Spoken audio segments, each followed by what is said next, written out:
Hey, Tat. Thank you. Senior. Yeah. Oh, wait, that might count soon. Oh, I do. Awesome. Good for you. Yeah. Thanks.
Okay, we're going to get going, everyone.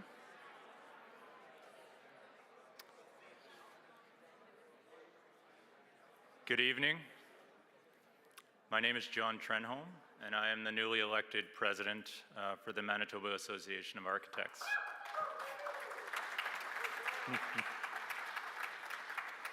I would like to start off by welcoming you all to the 2022 Prairie Design Awards, a biannual celebration of creativity dating back to 2000, when the provincial associations in Alberta, Saskatchewan, and Manitoba joined forces to honor excellence across all design disciplines: architecture, interior design, and landscape architecture. I would like to extend the MAA's appreciation to Sasha Radulovic, who led this year's Prairie Design Awards as both a member of the MAA and chair of the Tri-Provincial Committee. And thank you to this year's co-chairs, Adrian Benoit from the Alberta Association of Architects and Jeff Howlett from the Saskatchewan Association of Architects. Further, we thank you Professor Eduard Epp, who undertook a great deal of work on behalf of the association in hosting the jury for this year's awards, and who will also be moderating the panel discussion with 4 of our jury members, immediately following tonight's awards ceremony. On behalf of the MAA, I would like to recognize and thank our generous sponsors of this year's awards, which include the Standard Insurance Brokers and AXA Insurance for their co-sponsorship of this venue, which enabled us to host the awards ceremony within this lovely facility, and Duxton Windows and Doors for their financial support that has enabled us to live stream tonight's events so that we can reach a much more extensive audience. I understand that both Derek Johnson from Standard and Al Duick from Duxton Windows are here with us this evening. So if I could ask you both to stand, I ask the audience to join me in giving them a round of applause.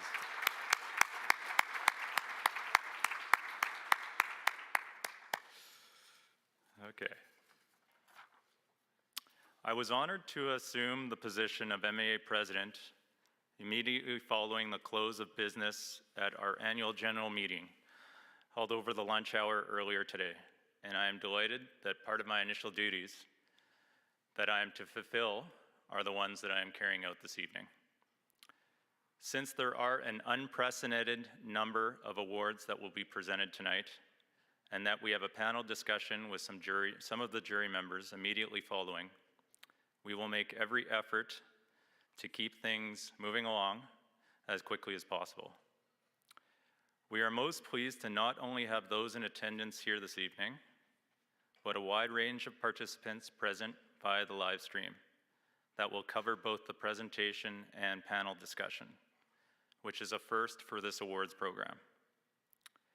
While the MAA was not able to print and display all 166 entries in this year's awards program, the images portrayed on the TV monitors in Eckhart Hall are representative of all entries submitted across the participating Prairie Provinces. And of note, as of tomorrow morning, this year's section of the Prairie Design Awards website will be launched and publicly available for viewing. Lastly, we extend our thanks to the highly qualified jury for the 2022 Prairie Design Awards, which included Bruce Kuwabara, award-winning architect and founding partner of KPMB Architects based in Toronto, Ontario. Darcy Jones, founder and director of Darcy Jones Architects based in Vancouver, BC. Elsa Lam, well-known editor of Canadian Architect magazine based in Toronto, Ontario. James Britton, award-winning photographer with studios in Montreal, Canada and London in the UK. And Lola Shepherd, professor at the University of Waterloo's School of Architecture, founding partner of Lateral Office based in Toronto. And lastly, Mark Vanderzalm, founder of Vanderzalm and Associates based in Vancouver and Fort Langley, BC. Now I would like to call upon Michael Cox, past president of the MAA and the long-standing chair of our Public Affairs Committee. Michael will be announcing the award recipients as I hand out the awards and offer congratulations to each winner.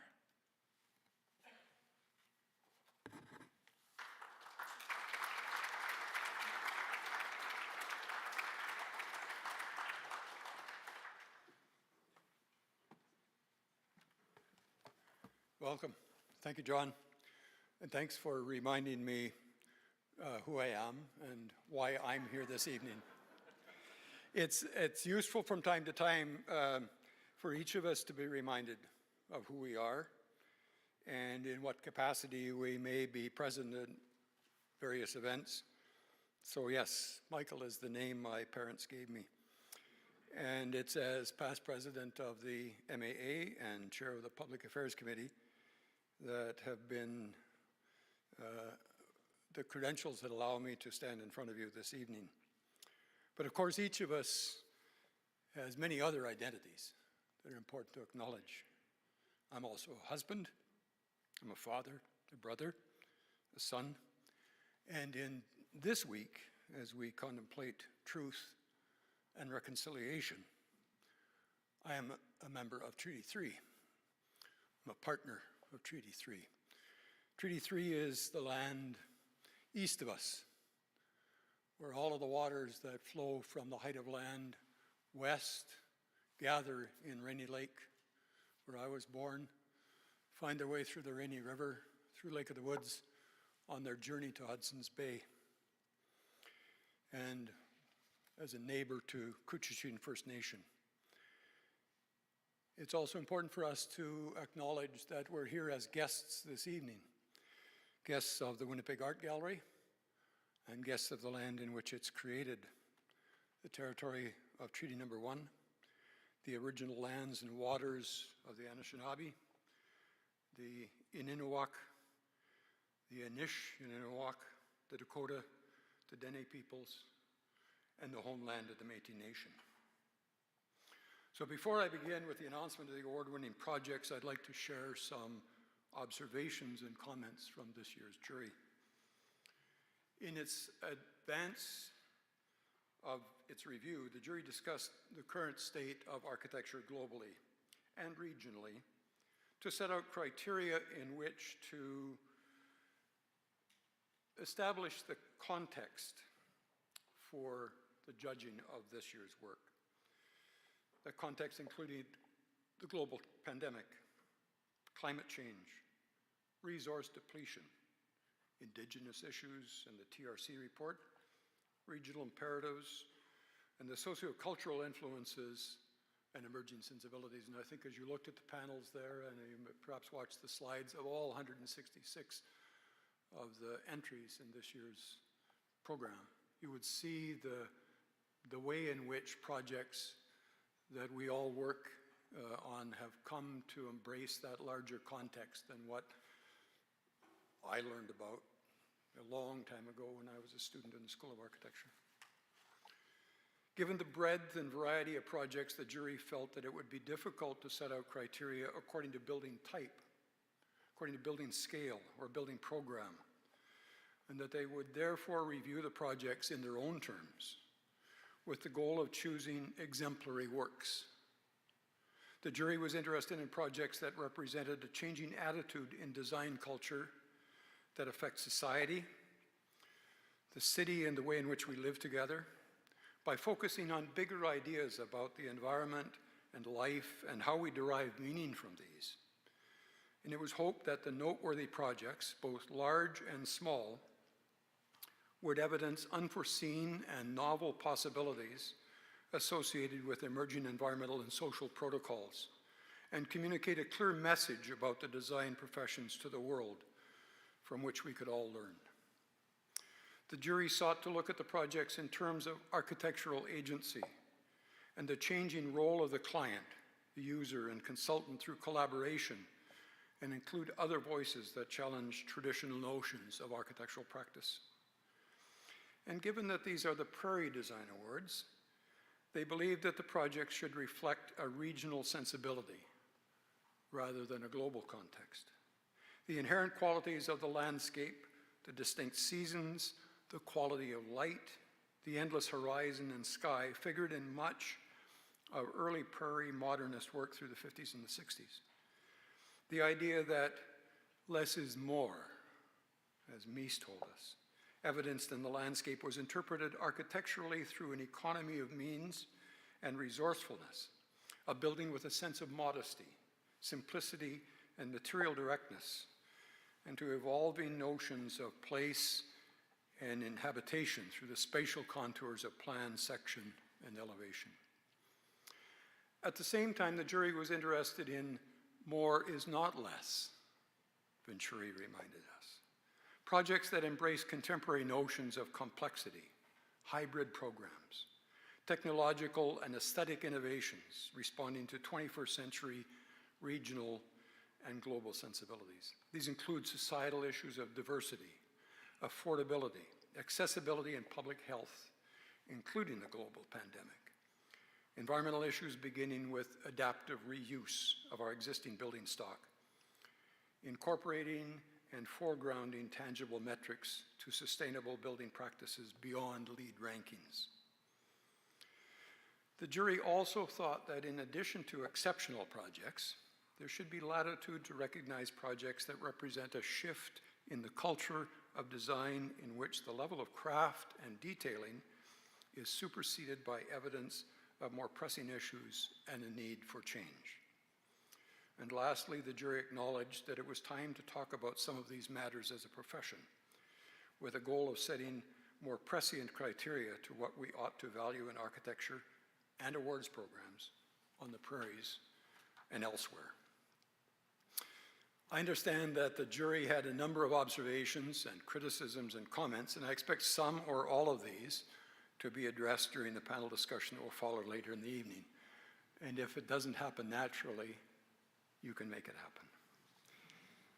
happen. So it's now time to move on to the actual presentation of this year's awards. And as a reminder to the recipients, after I announce the award-winning project name, please begin to move forward to your left, stage right, to receive both your award and to pause for a photograph with the MAA's President, John Trenholm. And all of this while I read the jury comments and fill in those awkward moments when you're adjusting your belt. So this will help us move along a little more quickly. since the number of projects that will be recognized at tonight's event is the most significant in the history of the Prairie Design Awards. So we'll begin by handing out awards in the category of small projects. Small projects is an open design category. Submissions of all scopes of built work completed in the last 7 years that were not previously recognized with a Prairie Design Award were eligible for submission. I should also step aside for a moment and apologize in advance. There are some names of projects and designers and participants with which I'm not familiar. So I'll do my very best to accurately and correctly pronounce your name or the name of the project. I may make a mistake, and I apologize in advance if that's the case. So the first award to be presented is an award of merit, and it's presented to CoLab. So if you could begin to come forward.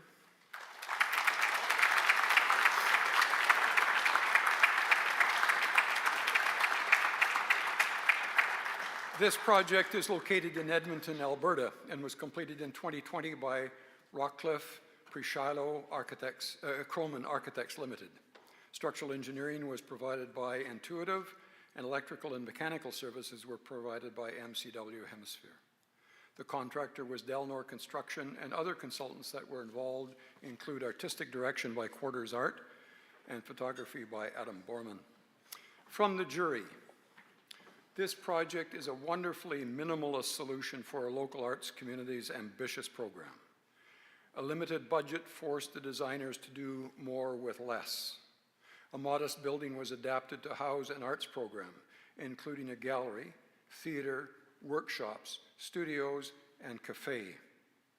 The off-the-shelf material palette includes polycarbonate panels, garage doors, metal cladding, and paint. Lots of paint. Custom elements such as the informal outdoor seating are utilized for maximum effect. Its aesthetic appeal is drawn from a discriminating reappraisal of and celebration of what already exists, a Marcel Duchamp approach, if you will. And the award was accepted by Jan Kroman and John Rockcliffe. Congratulations.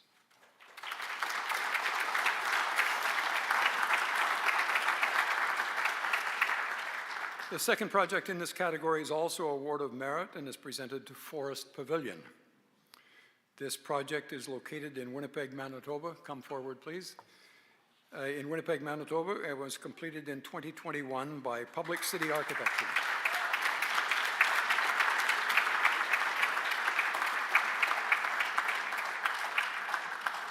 Public City also provided landscape architecture services for the project. Wolfram Engineering was responsible for the structural engineering, and mechanical and electrical services were by MCW Consulting Engineers.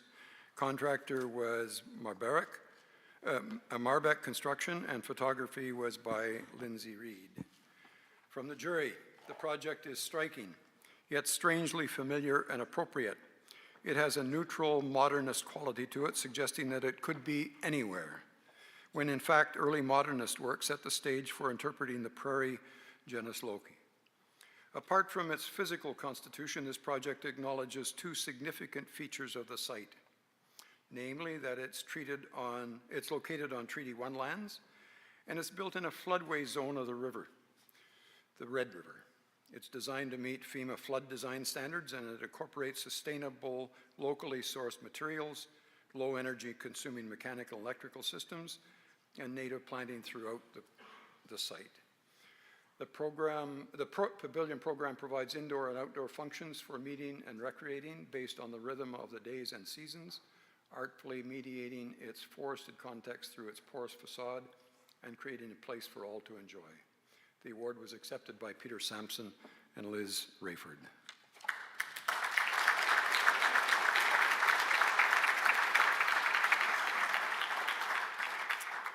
So it's clear to me that by the time I get around announcing the names, they're long gone. So I'm going to try and shift. Let's see, I'm getting old. Shift is not easy. The third and final award in this category is also an award of merit, and it's presented to Rainbow Butterfly. Accepting the award will be co-designers Rochelle Lemieux, Rihanna Mersti, Daniel Desjarlais, and Ryan Gorey.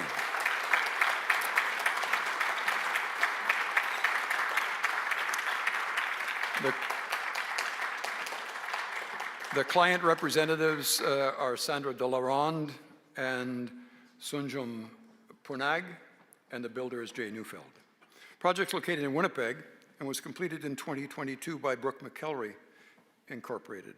The design team included those designers that I just mentioned. Other consultants include Fabricator Wood Anchor and Station Point Photographic.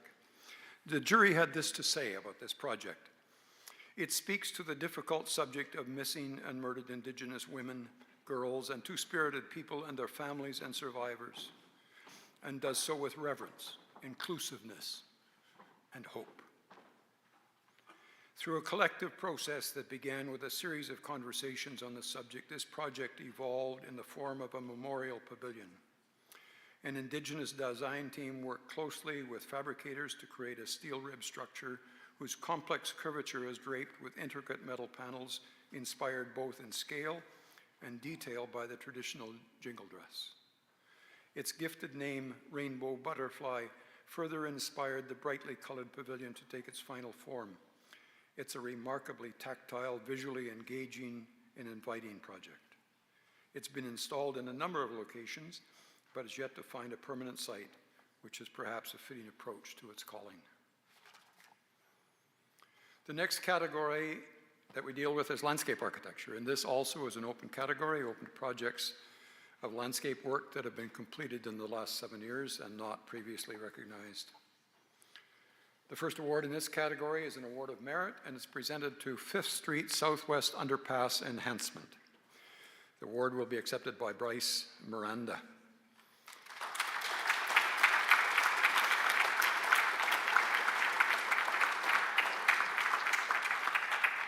The project is located in Calgary, Alberta, and was completed in 2020 by Dialogue Alberta Architecture Engineering Interior Design Planning, Inc. The jury says this project transforms an unpleasant and ubiquitous vehicular underpass into an engaging pedestrian-oriented urban space with a few deft moves. The design process was a collaboration between landscape architects, artists, planners, and engineers, and also included public input. The linear park plays a vital role in creating safe passage for pedestrians, artfully interpreting glacial geomorphic esker forms and colors reminiscent of lake waters that undulate along its course. These forms intermittently incorporate guardrails that guide snow clearing and manage stormwater, as well as lighting effects that increase safety and aesthetic appeal. Native vegetation establishes the park-like corridor and provides seasonal variation and ecological benefits. In sum, this project creates an animated and rich place for its communities. The second category to be recognized, the second project to be recognized in this category is also an award of merit, and it's presented to Paul Kane Park Development. Accepting the award is Peter Osborne and Emma Dunn.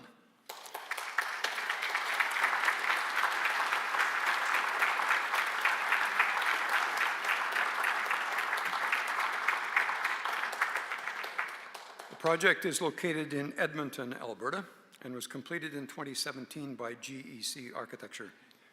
The landscape architectural firm Scatliff, Miller and Murray was also involved, and Aero Engineering provided structural, mechanical, electrical, and civil engineering services on the project.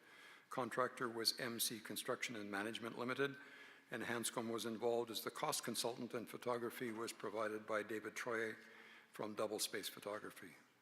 The jury had this to say: this project is beautifully executed.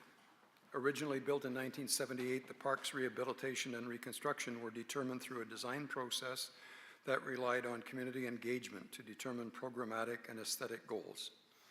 The design team sought to pay attention to the original design, namely to the existing topography, curvilinear pond, mature forest, and connections to the community, and to enhance these qualities. The pond has been reconstructed and transformed into a wetland landscape that provides opportunities for seasonal recreation. Pond edges and pathways are carefully detailed with hard and naturalized elements that weave along with the water through the forest and outward to the community. One juror noted, "This is landscape imitating art, like a Roberto Burle Marx painting." The third and final award in this category is an award of merit as well, and that's presented to Manitobagan. Accepting the award are Peter Sampson and Liz Reeford.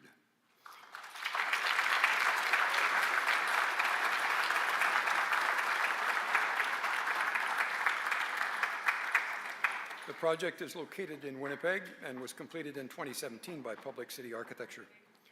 Structural engineering was provided by Wolfram Engineering, and electrical engineering services were by NOAA 3.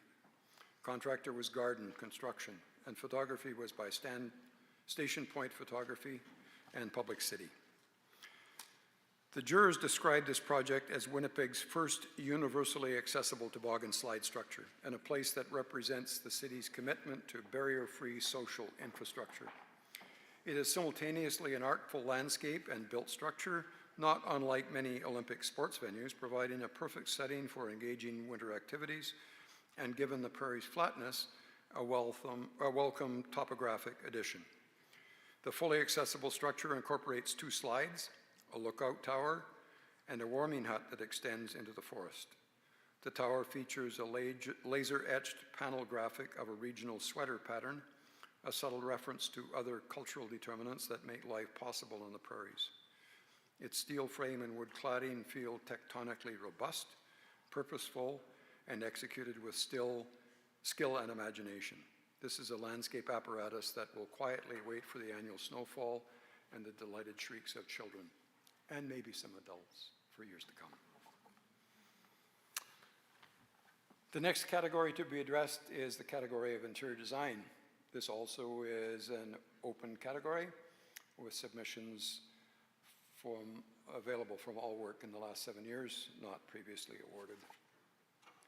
And the first award in this category, Award of Merit, is presented to Atobotics HQ.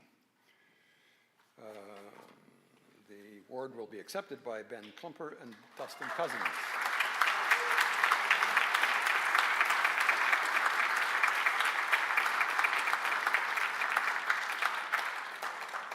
The project is located in Calgary and was completed in 2020 by Modern Office of Design Plus Architecture. Structural engineer on the project was Wolseley Structural Engineering. Mechanical engineering was provided by AME Engineering, and the electrical engineer was SMP Engineering.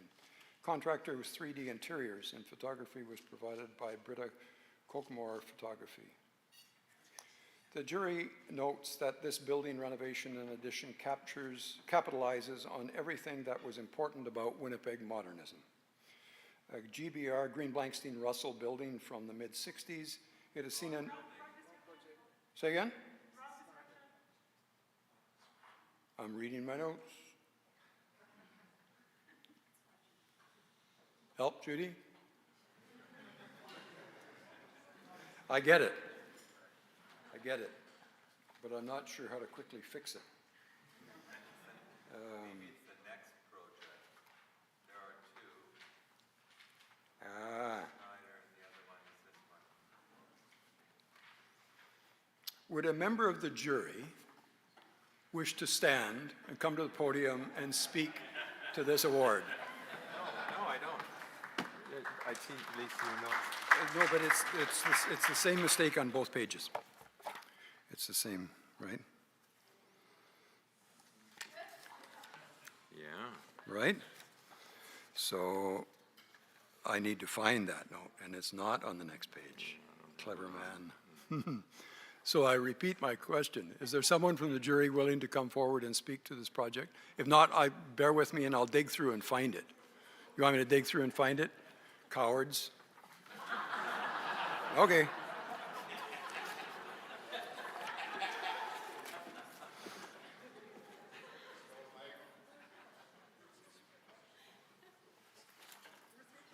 Yeah,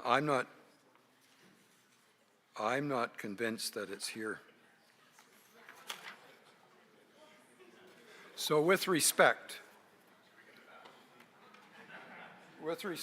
to modern office design and architecture, have you got it?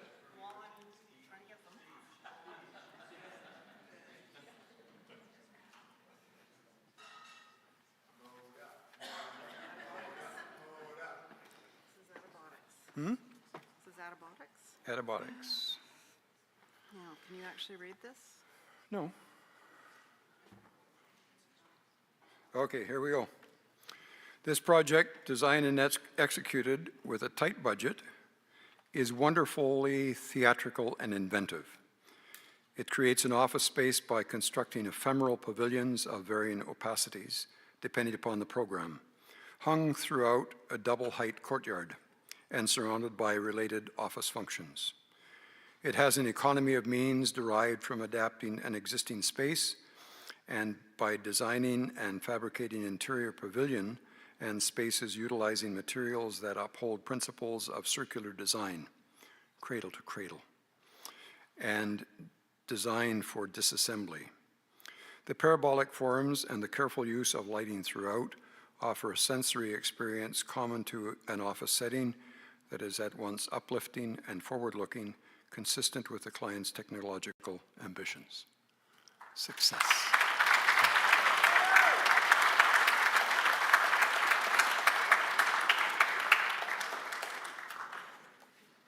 Okay. I looked for traps up here earlier. I didn't find any.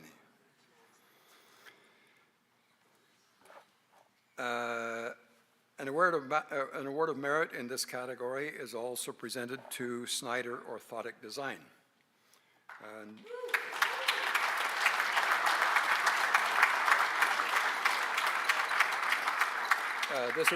this award will be accepted by Mark Ian Uraniak, Travis Cook, Glenn Gross, Jason Kuhn, Jordan Pauls, and Ashley Joel from One by One Architecture.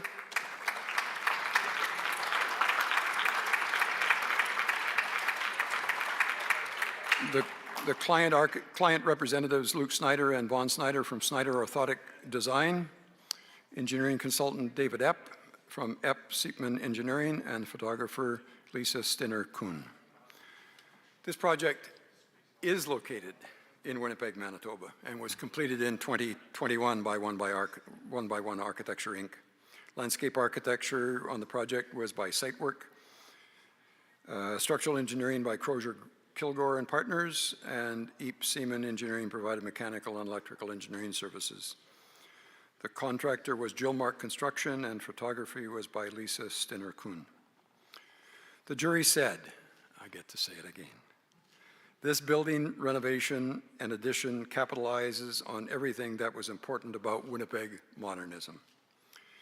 A Green Blankstein Russell GBR building from the mid-60s, it has seen a number of occupancies and renovations, none for the better. A conservation and restoration design approach based on the original building documents was used to reclaim the original exterior, to reconstruct the interiors, and to increase its usable spaces. Serious and sensitive attention to material and finish choices that complement the reclaimed concrete, masonry, and steel elements yields a remarkably fresh and engaging setting both on its exterior and interior. As one juror noted, the result is simple, sustainable, purposeful, and beautiful. The final category is recent work. Recent work is an open architectural category. Submissions of all scopes completed in the last 7 years and not previously recognized are eligible. And the first project to be recognized with an award of merit is presented to GROW. The award will be accepted by Ben Klumper and Dustin Cousins.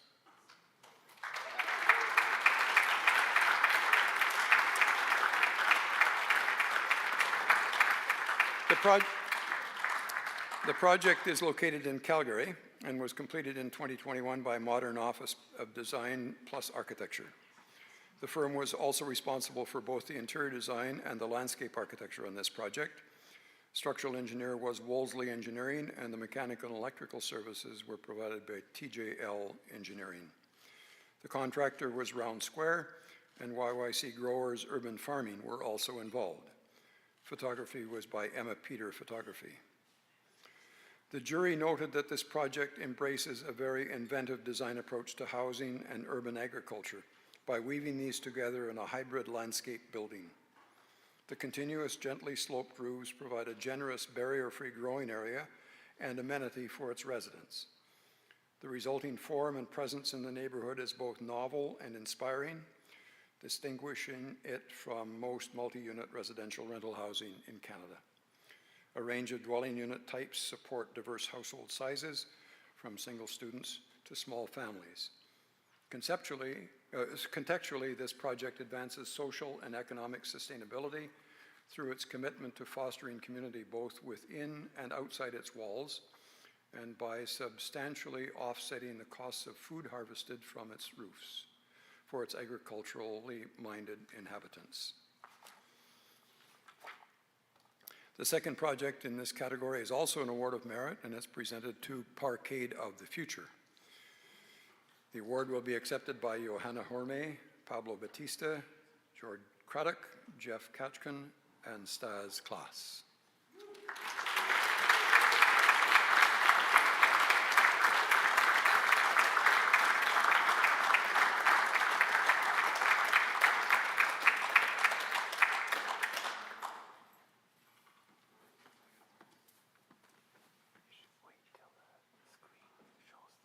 I can't see the screen. Yeah, you can. It'll come out. The project is located in Calgary, Alberta, and was completed in 2022 by 5468796 Architecture and Casey in Interior Design and Planning. Interior design was provided by 5468796 Architecture Inc., and Scatliff Miller Murray was responsible for landscape architecture on the project. Structural engineering was by Intuitive Engineering, and mechanical and electrical services were by Smith and Anderson. Contractor was Ellis Dawn Construction and Building Services. Other consultants involved were Alpin and Martin Consultants for civil engineering, Level Playing Field as the accessibility consultant. Heavy Industries was responsible for the screen cladding, and photography was by James Britton Photography.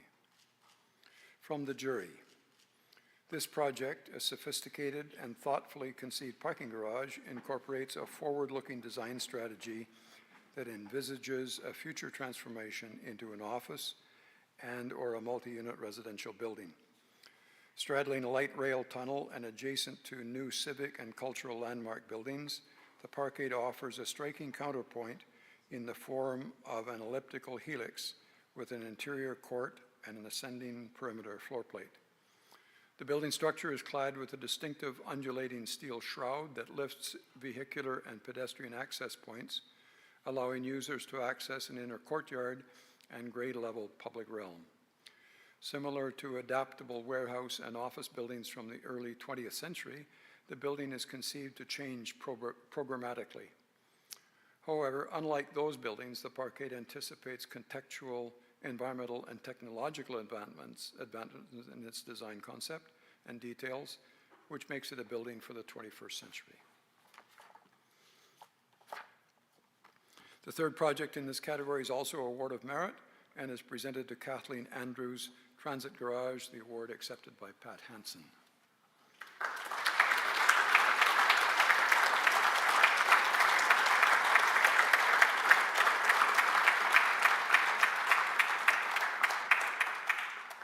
The project is located in Edmonton, Alberta, and was completed in 2021 by GH3. GH3 also provided interior design and landscape services. Structural, mechanical, and electrical engineering services were by Morrison Hirschfield, and the contractor was Graham Construction. Other consultants include heritage consultant David Murray and photographer Raymond Chow. The jury said this project recasts the idea of infrastructure as architecture and art.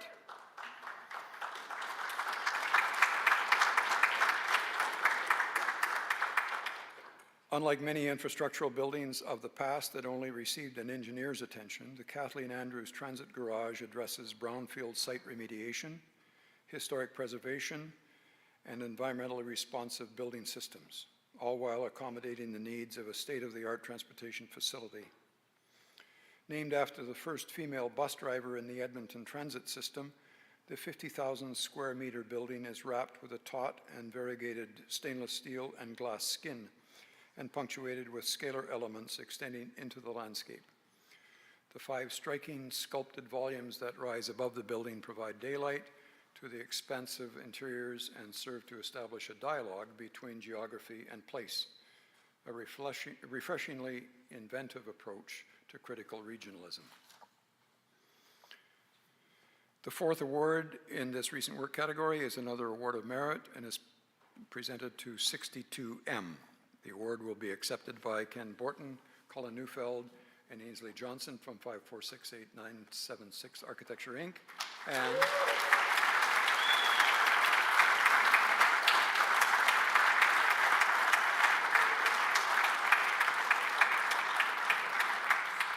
And Catherine Robinson from Casey in Architecture, Interior Design, and Planning. I don't see Catherine.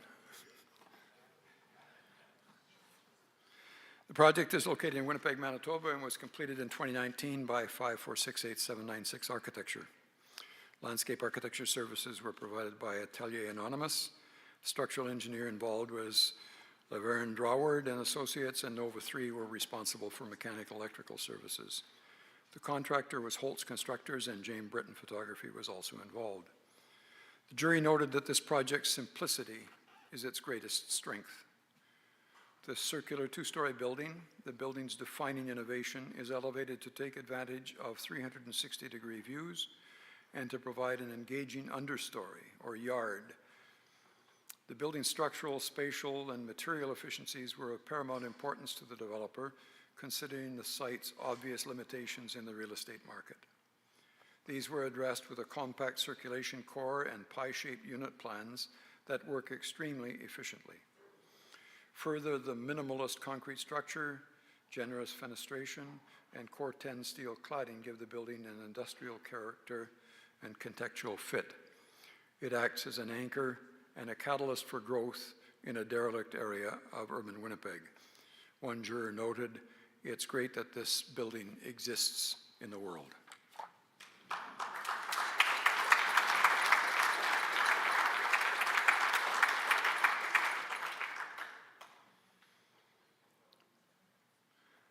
The 5th project to be recognized is another award of merit and is presented to Red River College Polytechnic, Manitoulin Bedazige.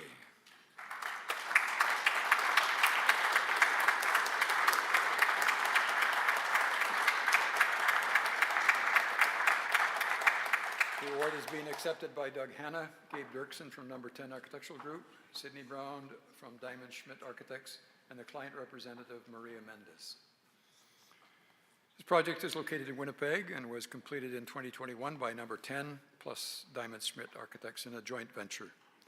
The 2 firms were also responsible for interior design services. Landscape architect involved in the project was HTFC Planning and Design.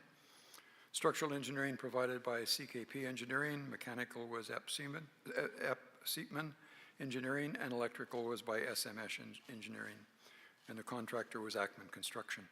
Other consultants included civil and traffic designer and engineer WSP, RDH for sustainability, energy modeling, and envelope. Signage was by Entro. The acoustic design consultant was Aeroacoustics, and photography was by Double Space Photography. From the jury, this building ensemble is conceived as an inclusive learning and research hub for emerging IT industries in consultation with the Red River Community College community, industry leaders, and Indigenous stakeholders. Its ambitious design embraces the principles of community connectivity, inclusion, and collaboration through the adaptive reuse of a 20,000 square foot heritage building, an 80,000 square foot addition, a skywalk, and a student plaza. The project incorporates leading sustainable technologies and energy performance targets, including a continuous photovoltaic panel skin exterior, an expansive skylight that channels daylight through a 5-story atrium to its interior spaces, and a live operational performance data feed to its users. This project also incorporates Indigenous art and symbolism. The mural on the soffit area of the projecting cornice, while counterintuitive, is a welcoming gesture to those who enter this facility. The 6th and final award of merit in this category is presented to Windsor Park Library, Accepting the award are Elia Rodriguez from H5 Architecture and Matthew Penner on behalf of his father, David Penner.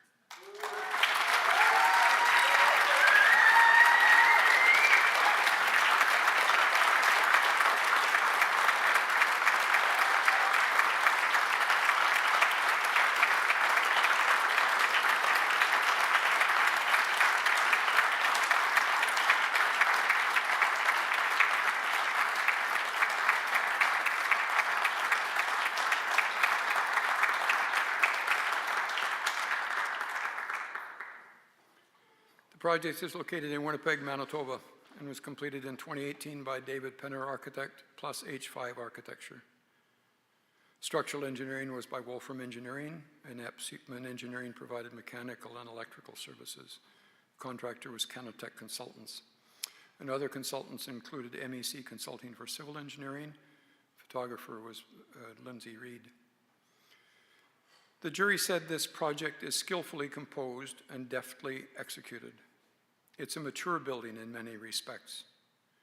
It is cleverly sited between a busy thoroughfare and a rail line, a golf course, a community center, and an adjacent ravine and forest. In response to these constraints, the triangular shape accommodates a fully glazed space frame, reading room, and collections area adjacent to the forest, which provides a natural extension to the reading area. The meeting rooms and support spaces are gathered to the north along an increasingly opaque Corten steel facade that covers a concrete form. A continuous arcade and prairie grasses in the foreground the entry to the library from the street. Overall, the building transcends its intended purpose and offers the community a refuge and place to access the world through the printed word.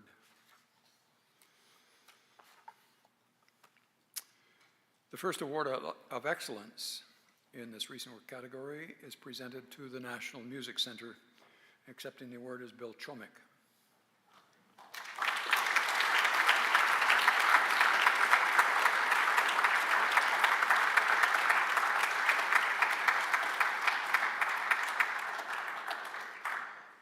The project is located in Calgary and was completed in 2016 by Casey and Architecture, Interior Design and Planning Limited and Allied Works Architecture. The landscape architect was Carson McCullough Associates. Structural engineer was Reed Joan Christofferson. Mechanical engineering provided by Stantec, and electrical engineering services were SMP Engineering. The contractor was Kana.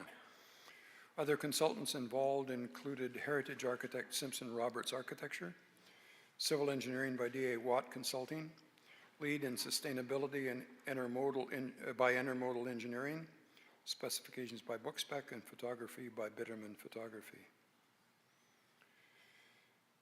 According to the jury, Goethe said that music is liquid architecture and architecture is frozen music. This project literally embodies the performance aspirations of the program through spatial and formal architectural virtuosity. The building form draws on the adjacent rolling foothills, and spaces are informed by the design of musical instruments. The volumes are composed to accommodate a generous program that simultaneously preserves and advances Canadian music. The material palette is minimal but luxurious, deftly weaving a rich terracotta tile through the exterior and interior surfaces. As a result, the interior spaces have a particularly elegant quality. Ambient lighting is used masterfully to enhance these spaces. This iconic project also contributes to its urban setting by bridging a street, carefully anchored on one side by a reconstructed circa 1905 hotel that boasted a blues music venue, while providing a gateway to Calgary's East Village. So I'm going to depart here for a moment with a story of a very good friend who is a jazz musician, educator, piano player, and improviser. And we have long talked about this phrase, architecture is frozen music. And we've talked about a project, and maybe this has not been the first time this has been discussed, talked about a project of putting an audience in front of this man, his piano, and a slide presentation of images of architecture while he improvises around the images. so we can find out what frozen music sounds like. Let's see if that can happen. The second project to be recognized with an award of excellence is presented to Capilano Library. Accepting the award is client representative Cara Boulanger, who is the City of Edmonton architect.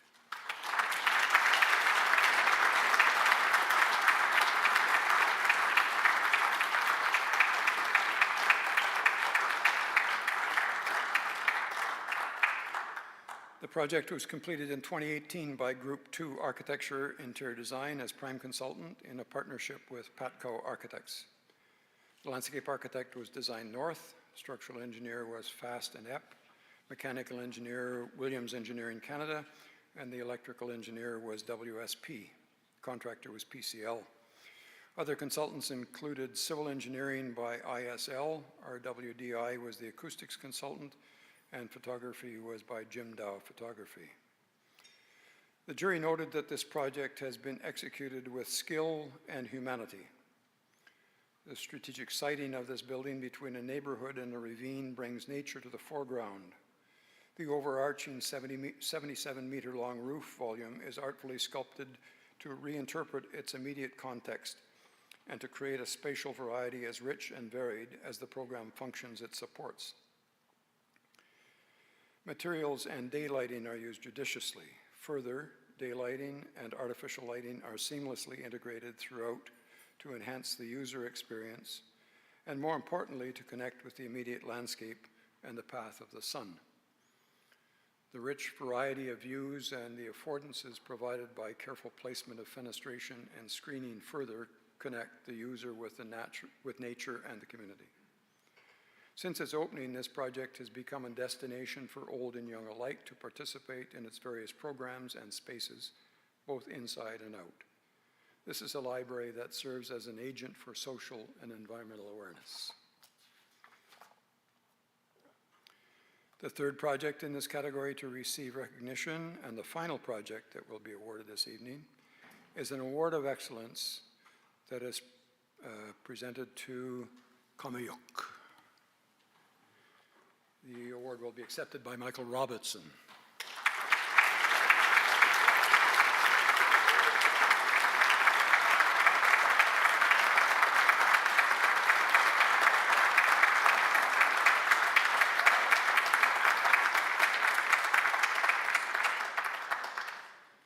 Kamayuk, as most of you know, is located here in Winnipeg, just behind us.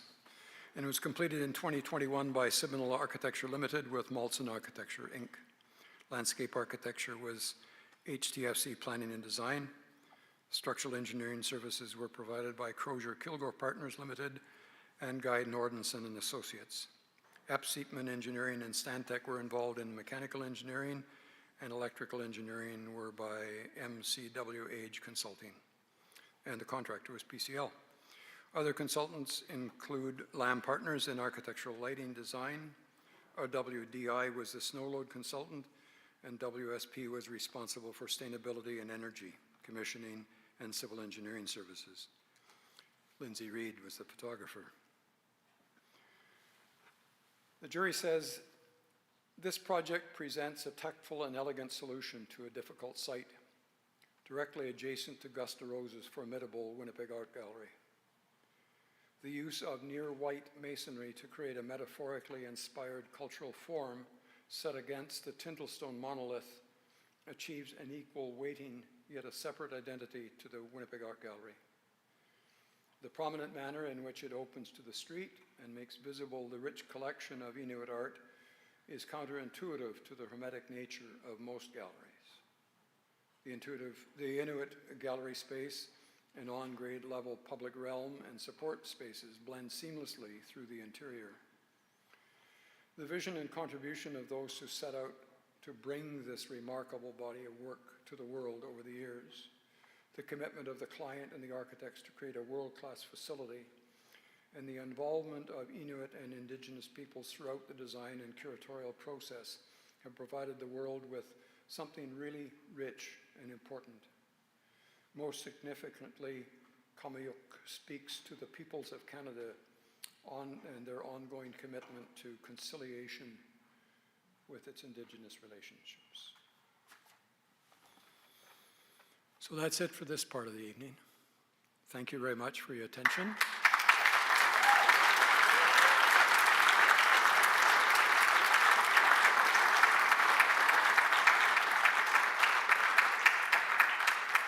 We'll take a 15-minute break and then resume our places for the panel discussion.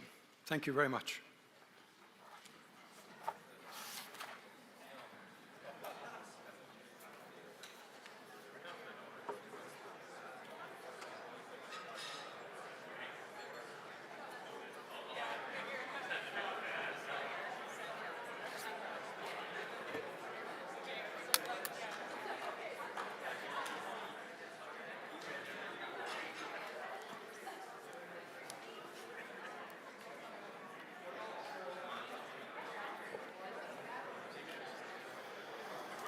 Okay. Thank you. It's done. Judy to the rescue? Yeah, well, Hey, you know what? I Oh, exactly. I can't read what's not there. Yeah, exactly. Can't make Yeah. this shit up. I'm just glad someone caught it, right? So, Yeah. yeah. Well, you know, it didn't sound right to me either. Yeah, But Oh, no, You know? exactly. Yeah. I wasn't the first Oh, it pair of was eyes. fine. It was fine. Yeah. Like, We made it work.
A few, not really. I want to take notes as you're going along.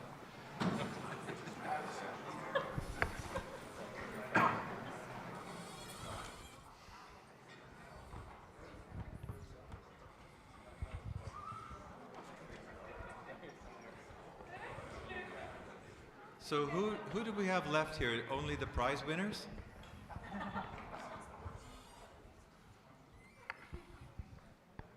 I think we can get going. Welcome everyone. My name is Eduard Epp. As you saw from Michael's introduction. I'm very grateful and delighted to be here. It has been really wonderful to see so many of our previous graduates accepting awards, leading practices, and being part of the audience here this evening. So that's part of my gratitude. You know, the PDA Awards, I've participated in these in the past, and it was with David Penner, who sadly is no longer with us. He loved organizing these awards, although Judy does all of the work. And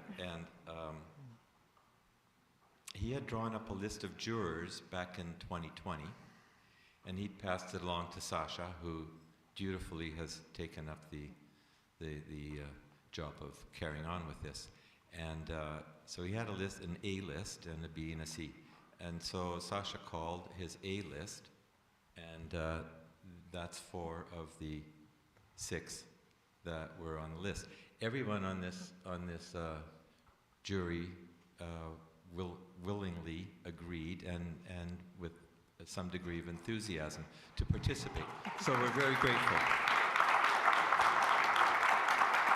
And of course, I don't do any of the work, but I help to organize a few things, a few thoughts. It's a formidable jury, in my mind. It represents a cross-section of experience, of intellect, vision, and so I thought the PDA Awards were particularly well positioned to have this group review the work, and that we did. And so, you know, Michael found my notes, apparently, but I was going to talk about the criteria that the jury found to be important to introduce what we're going to be talking about and what we're going to be discussing it with some seriousness and perhaps some humor as well. So I'm going to be referring to my notes, and if you've heard them before, that was Michael earlier. But some points merit repeating, and other points you may never have heard. So here we go. The PDA program submissions offer a diverse range of projects from across the Prairie Provinces. The winning projects represent what I would call a cross-section of what was achieved. And as you can see from the works in the foyer, there are numerous projects that merit praise in their own right. And to repeat, the jury hoped that the award-worthy projects would communicate a clear message about the design professions and where we are at today. And to say that where we are at today doesn't mean that we've done remarkable things alone. There are things that perhaps need to be looked at more closely, and hopefully we'll be able to get to a few of those in the conversation this evening. Regarding the process for adjudication and the way we went about it, the jury met, all of it's online, but we met over a period of 3 hours and talked about what might be important for architecture and design culture in the prairies. And we'll come back to that, and Michael reviewed that with us. Now, thereafter, they were tasked with reviewing 166 projects, which were beautifully organized by Judy and her staff to access in the 5 different categories. And we gave the jury 2 weeks to do that, and it was in the height of summer. So it was a real commitment on their part to do that. And we asked them to choose We're aiming for 10%. This is what Bruce suggested. Let's go for 10%. And it turns out consistently with other PDA awards that this is what we do. So we asked everyone to come back with 16 projects, and together on a spreadsheet, we were looking, when we met to review the work, we had 44 projects to look at. And of course, they were ranked, so we were able very quickly to identify a few projects that set the bar, and then others, which led to very fruitful conversation. But in the end, we couldn't provide perhaps as many as awards as they deserved, nor did we have in particular other categories. It's either excellence or merit. And, you know, obviously, in my mind, they're all excellent projects. To be exemplary, perhaps, comes to mind for those that were ranked otherwise. In any event, here we go.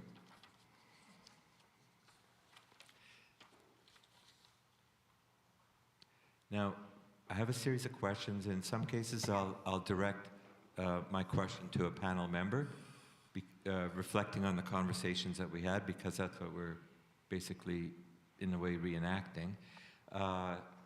In other cases, I'll ask the panel to respond to that. Once we've been through these questions, then I would like to open the floor, and I invite questions from the floor. And hopefully we can have a bit of a conversation. I mean, in my mind, it's a significant event, and it's a wonderful opportunity to share our thoughts and our values and perhaps our aspirations.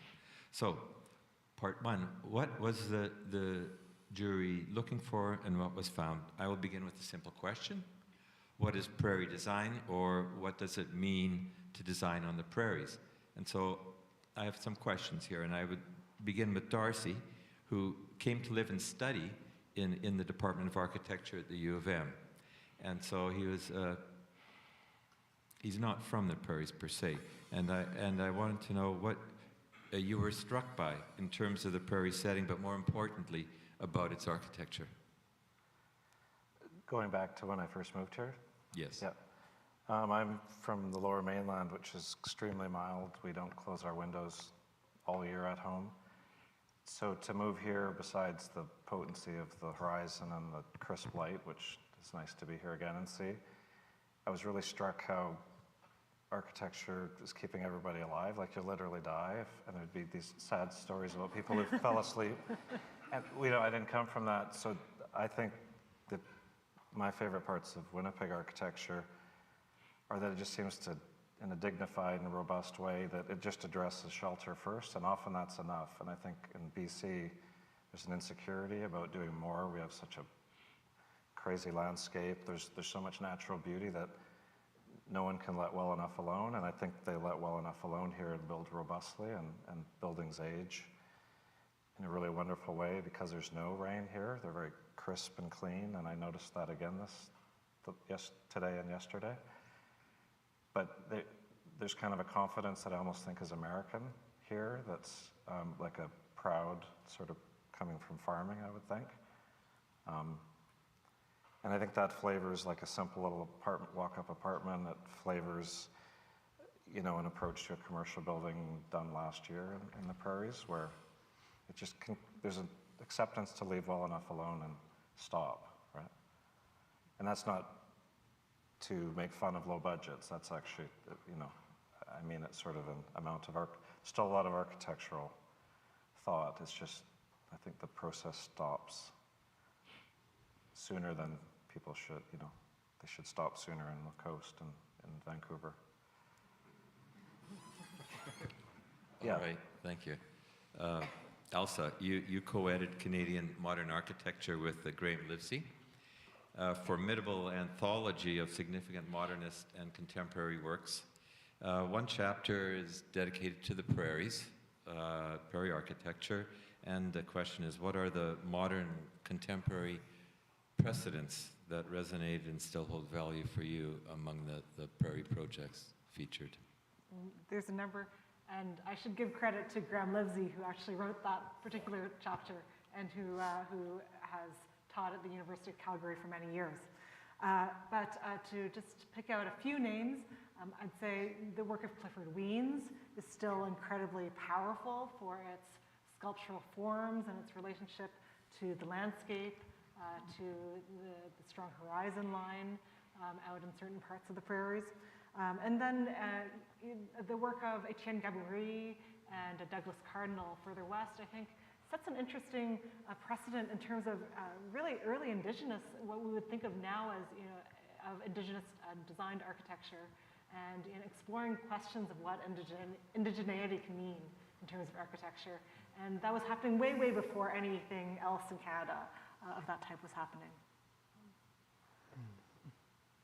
All right. James, you've photographed projects around the world. What do you see through the lens when you take on an assignment on the prairies?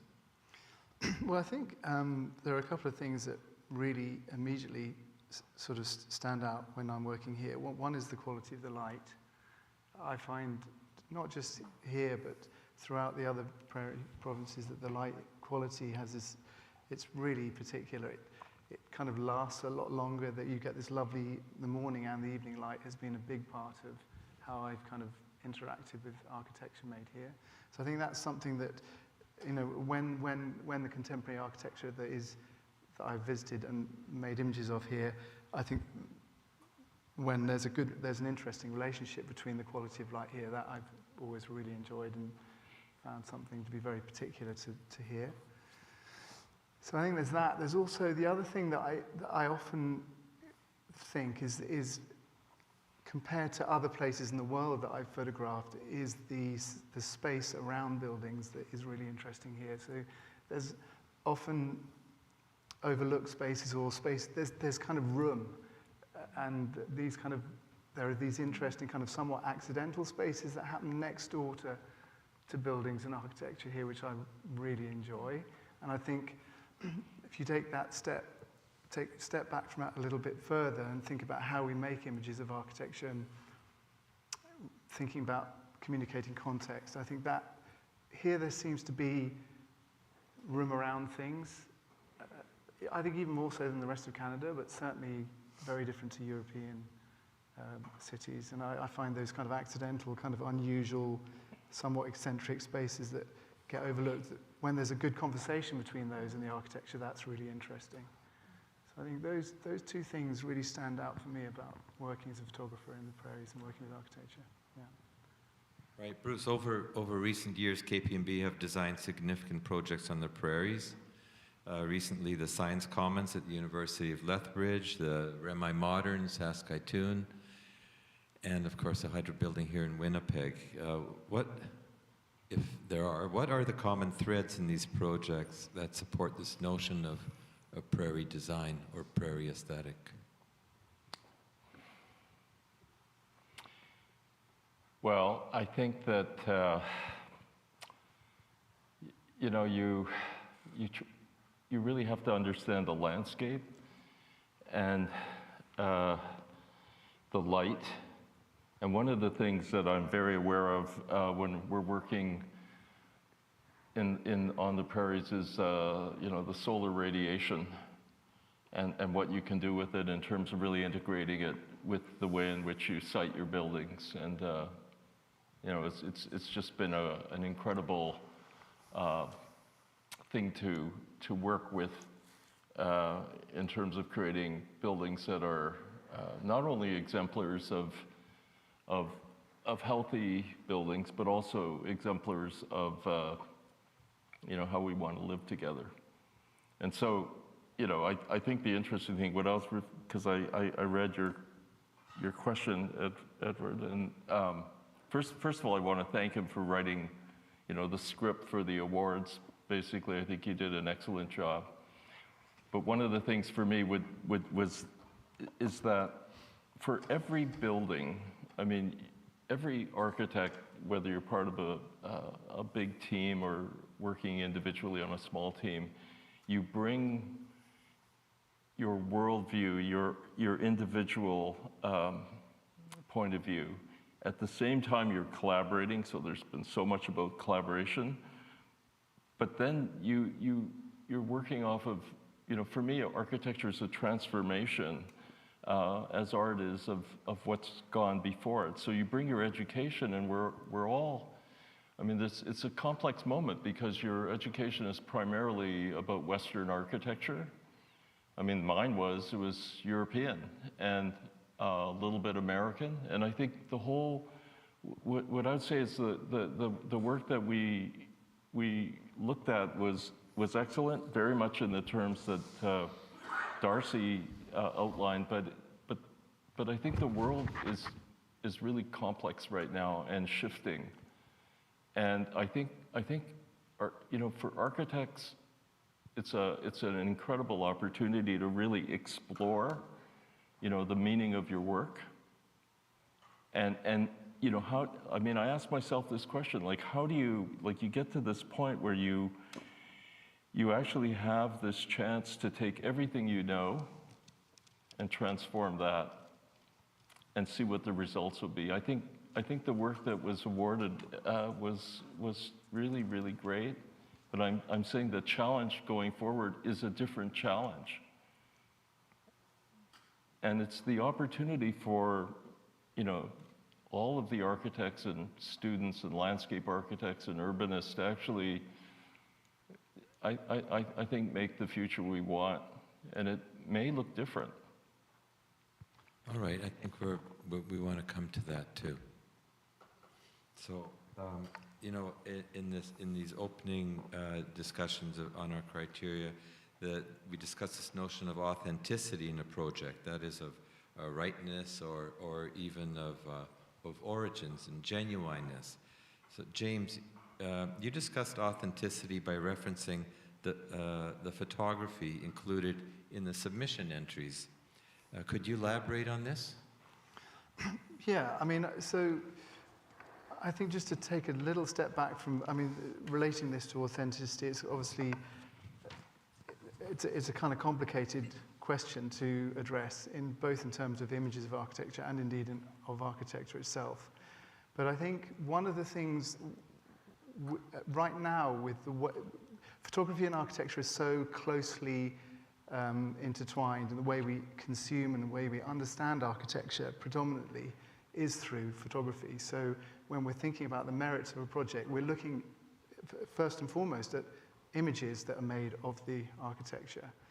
And those images, I think for a number of reasons, we've got to a point where those images are super polished, they're super clean, they're like what I would describe as kind of shiny marbles. You know, they're just so perfect.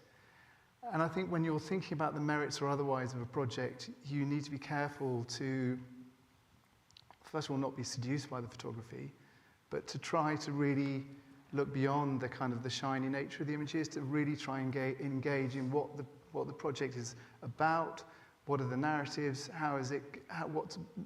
what are the issues that are being dealt with by the project, what's resolved, the kind of more complex, deeper questions that kind of go into making good architecture.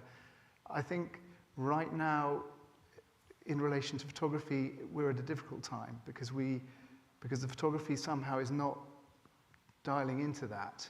So I think when we talk about authenticity in image making, for me, I'm interested in trying to, I think we need to think in other ways about how we communicate the architecture in pictures. We need to think of community, we need to think of context, we need to see how the building is rooted in the space around.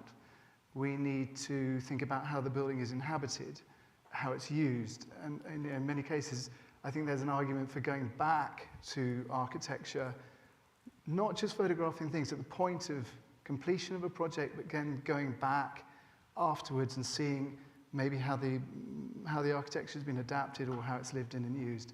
So I think when we think about authenticity, and I'm really feel best qualified to talk about image making, for me, these are super important because the photography right now, to me, all looks the same, or it looks very similar. And we've got this kind of difficult moment where we're beginning to not be able to decipher the quality or otherwise of architecture because the imagery is so similar. So I think that's what I'm driving at with authenticity in image making. I think there'll be other things you want to talk about in terms of how you make, or, you know, authenticity and making architecture, there's probably overlap and other layers to that discussion. But for me, that's what I mean with the images. Yeah. Okay, in that respect, Darcy, the buildings that your office has designed evoke a sense, in my mind, of authenticity through a process of privileges, as you wrote in the foreword to your book, privileges human needs and material and contextual affordances. Do you think that your approach is one of a search for authenticity? We don't use that term, but I think what we try to do is always clearly identify a problem, and I really don't know where to start till we say, what are we trying to fix? And that problem could be how to make a building fit in so much you hardly see it. With the building we looked at today, what's the cheapest way to get a building up in the air and to clad it?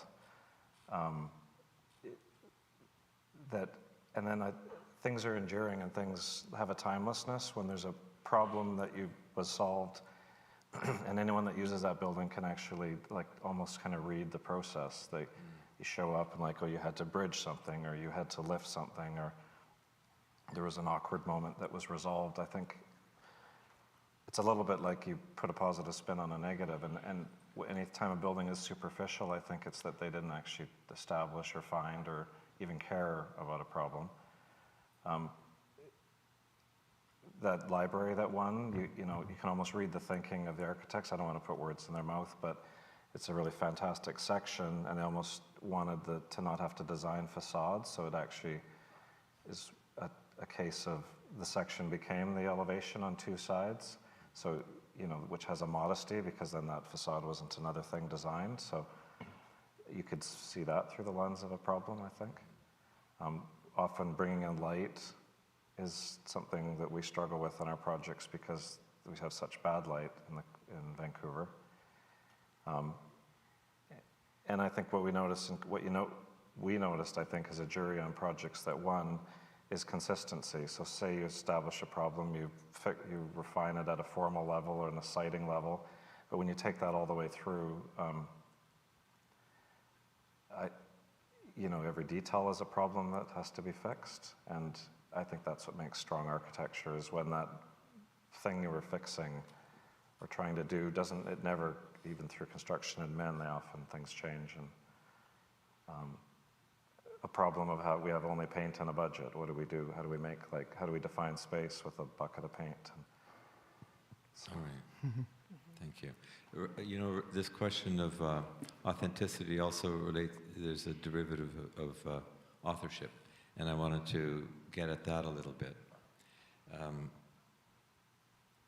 It's increasingly we see internationally recognized architects and designers involved in national and regional projects, often as design leads or in a co-design partnership. The jury recognized 3 projects with awards of excellence in this year's program, all designed with international or internationally known architects, not from the prairies, as were a number of other project submissions. So I would ask Elsa, does the Canadian Architect, as editor of the Canadian Architect, do you have a position on publishing works by internationally recognized architects or in collaboration with Canadian architects?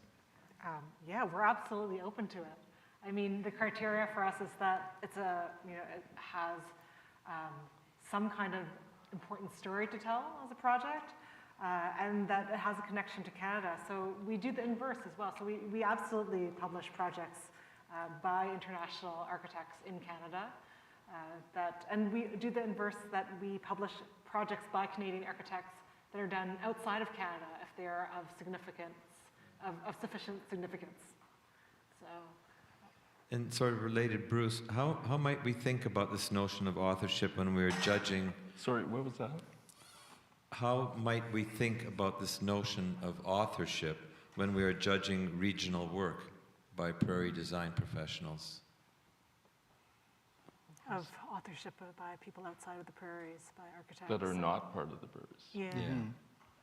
Well, it's a question of interpretation and really trying to, you know, I mean, the projects that were premiated, some of them had involvement of people who didn't grow up on the prairies or were even educated here. And I think that's very, you know, it's too limiting, you know, in a way.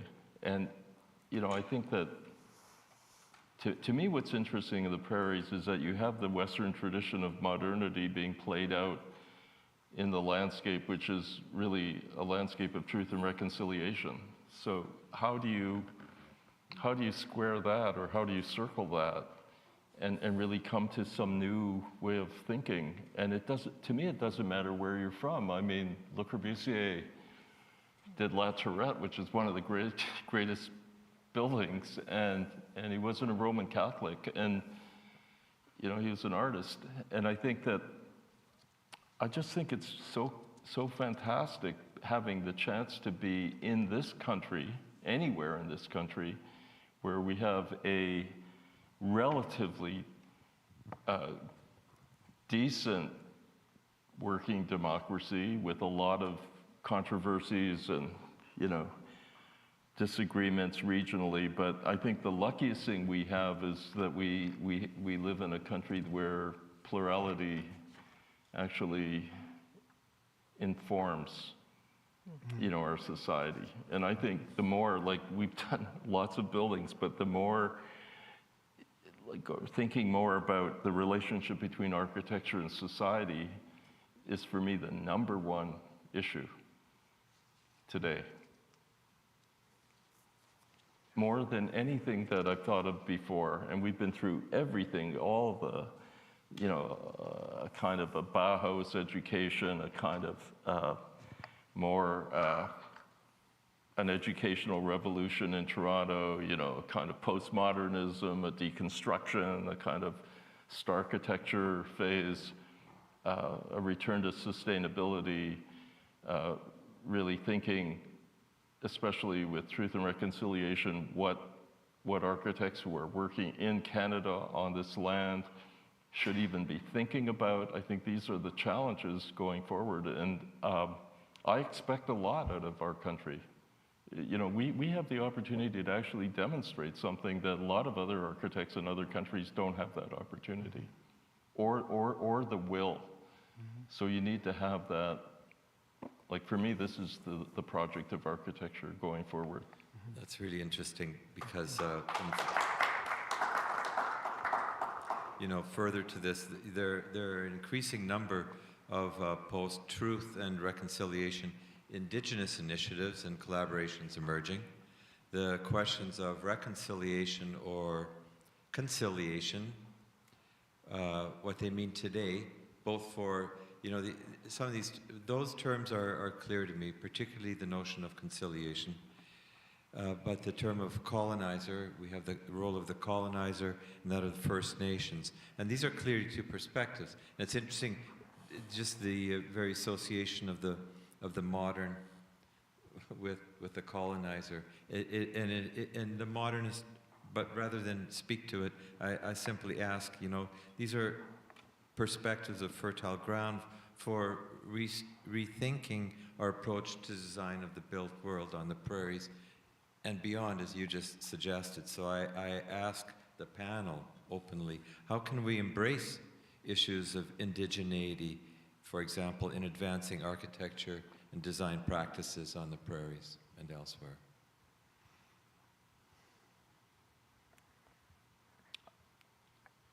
I think we're in a moment of great change, and architects, because I believe in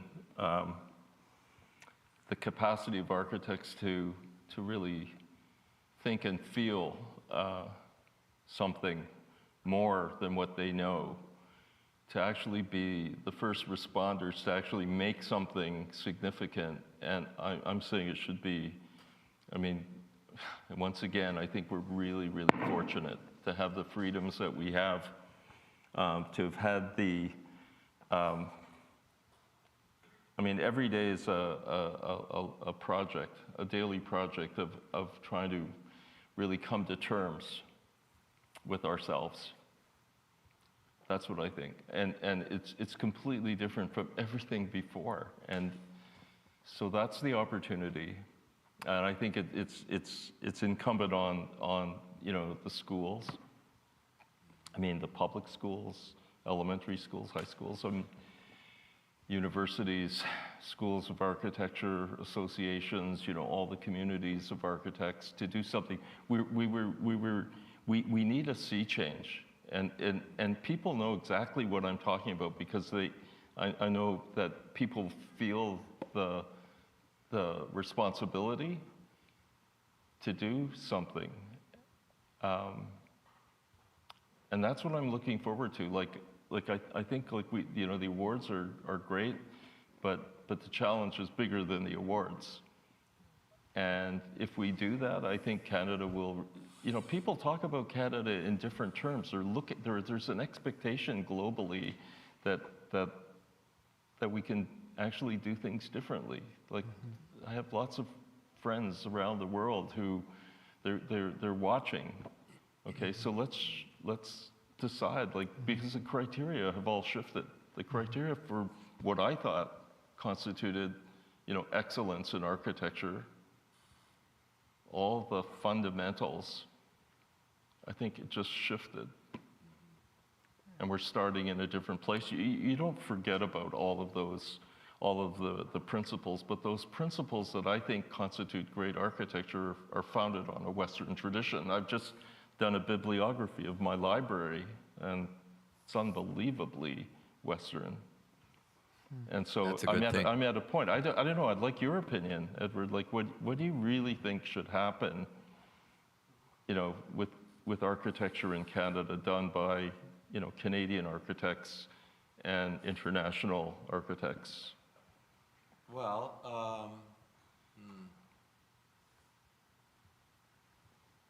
okay. I would prefer to ask the questions. Okay. I speak this primarily as a Canadian citizen and as an educator. And I spent the better part of my teaching career in the graduate program, teaching this notion of hybrid architecture, of human and natural systems working together. I taught a studio called flood architecture repeatedly, recognizing that we're living in a different kind of world, and I was really curious about how we might deal with hydrology when things change, and as they do. And so I did a whole series of projects like that were very important to my mind. And when I taught architecture, I always taught a building's relationship to its urban environment. I always thought that buildings were a part of something greater, and they were either part of the social continuum or part of, increasingly, had an environmental stake. I hadn't, and of course, in more recent years, I took an interest in indigenous space, and perhaps the most significant, and I would have carried on, except that I decided it was time to do other things in life. But to me, I think the challenge for architects is to, and it's too much of a task, is to look beyond the building. They have to embrace issues and speak to the issues of the day, and the building should be able to do that, and it has to do that by responding directly to the environment or to a social goal, and it has to do it in very contemporary terms. I'm not interested in any kind of formal solution in any way, but that conversation has to be a central part of architecture. So I don't know if that answers the question at all, but maybe it provides ground for others to answer. I'd like to open it to the floor, because I think this is a good opportunity for people to really kind of, I don't know, I think it is a reset what design is all about. That's what I think. Well, Maybe certainly- open it to the floor. There's criticisms of design awards as beauty competitions, but beauty has content and meaning, and I think it not to say dignify all the time, but it dignifies program and dignifies the social. So maybe that's a question. Should it shift from, is that what you're meaning? Do you think, definitions of there's an beauty. agreement on what is beautiful? It's deep and rich and causes arguments. I think there's an accepted language, and I think that can be related to photography. There's a kind of mainstream language that we adopt. I think what's interesting to what you've been speaking about is that we are at a moment, not just in architecture, but all art form, where we are having to reflect very hard about what we're actually doing. And so I think that it's challenging the language. What we've been doing is no longer sufficient, is what I think, in terms of my practice of image making. It's no longer sufficient just to make a nice picture of a building. It doesn't say anything anymore, right? So what do we have to do? We have to engage in more profoundly. You need to understand complexity and trying to bring that to your thinking. Like, I thought the most interesting comment that you made today was, it was sort of these awards submissions, we've made, I don't know, hundreds of them, but it's sort of the tyranny of photography, and that when we were actually at one project, the photographer said, we should really visit the projects before we decide which one, which is too expensive to do, but they used to do that with the Massey medals, and they no longer do that. So you can actually judge the excellence of design based on photography. True or false, James? No, I don't think so. See? True or false, Elsa? What do you think? You're publishing this. It's always a difficulty. And I think that with Canadian Architect, we're moving increasingly away from choosing images solely based on, or choosing projects solely based on the aesthetic merit of images. Though of course it's like, sometimes you get interesting projects and then you're trying to scramble a little to get photos to support the story that you think is really important to tell about that project. Mm-hmm. So there's a certain baseline of, we need photos that make the project legible. Yeah. But I think that to come back to this question of indigeneity, of what's important in architecture, I think that we have to also talk about sustainability in the climate crisis. We're in, and that bringing this real urgency, not just a sense of urgency, but a very real urgency to the work that we do in this profession. So, and I think they're interrelated, right? That the indigenous worldviews teach us a lot about, how can we start to, ask those questions, like how can we relate more authentically, to bring that word up again, to site? How can we consider the living and, all of the living beings that are affected by a building, not just the human, but also the non-human? How can we think through 7 generations of a building? So not just the current real estate cycle, but a much, much longer lifespan for a kind of cycle of responsibility. And the chain of responsibilities, we talk about embodied carbon, on the sustainability front, but then, on the indigeneity front, we talk about, just understanding all of the processes and all of the, hands that touch different materials that we work with. Where does the steel come from? Where was it mined? How did these things actually get processed into the facade that we're putting up? And really, there is a certain level at which these are, infinite questions. You go down so many rabbit holes and maybe never build anything. But and on the other hand, just expanding our awareness as much as we're able to be able to start to consider these things in a more in-depth way. And Indigenous consultation as well as, I think, the kind of another thing that we've been really interested in the magazine.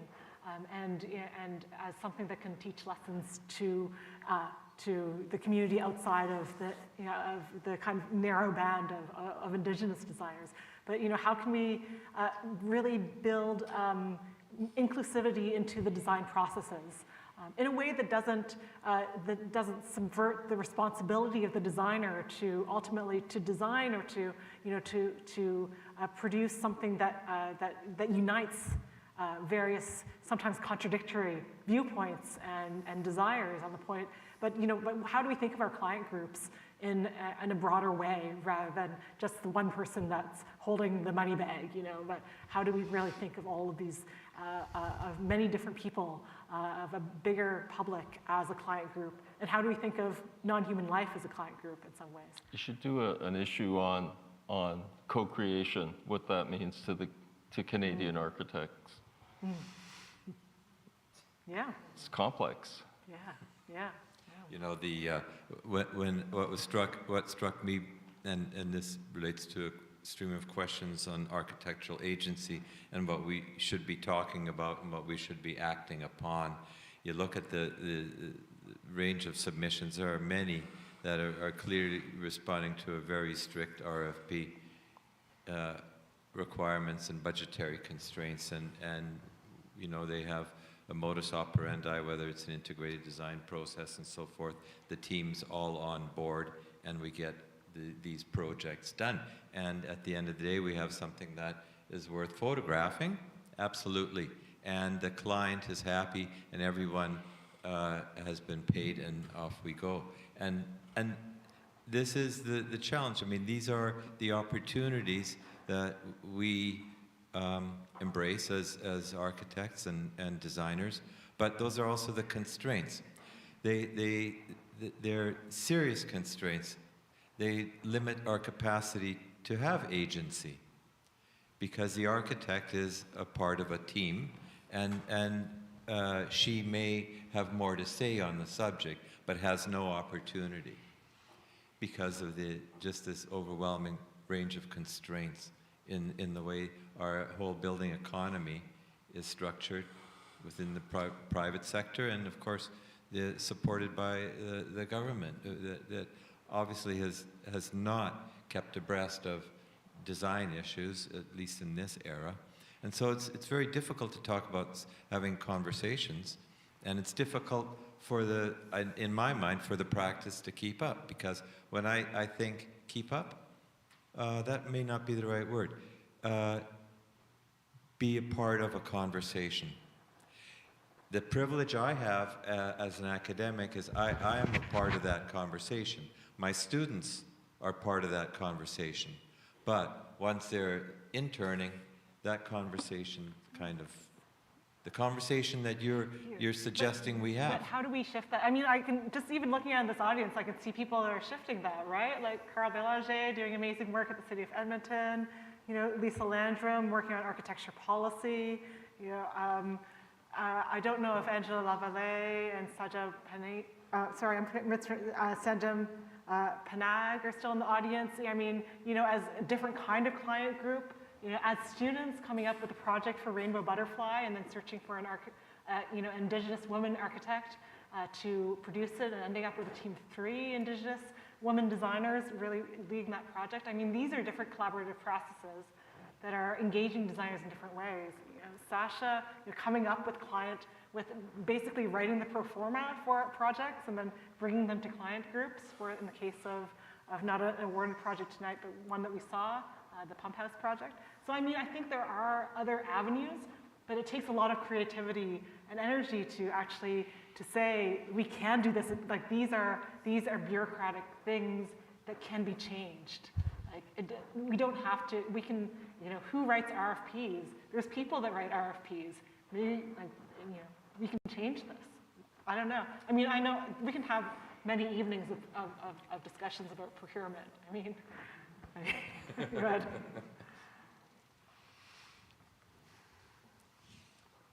Would anyone like to interject? Was that too harsh?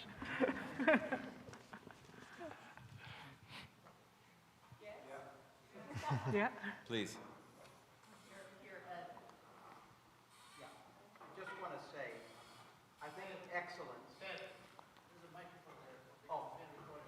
but you can hear me.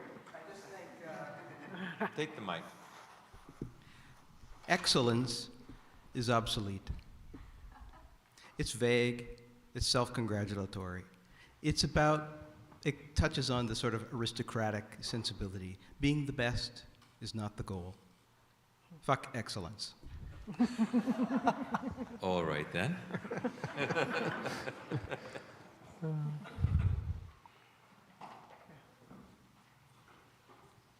I'd like to turn this just a little bit. First of all, you remember me? I want to thank Ed for the script. So some of you think those were all my words. No, the only words that were mine were the things that related to me personally. So Ed's the guy that deserves the credit and or the mud for the words in the script. I think excellently written. I might have rewritten it had I had time, but I got it at midnight last night. So, and I'm getting old. But I want to pick up on a thread that Bruce started with about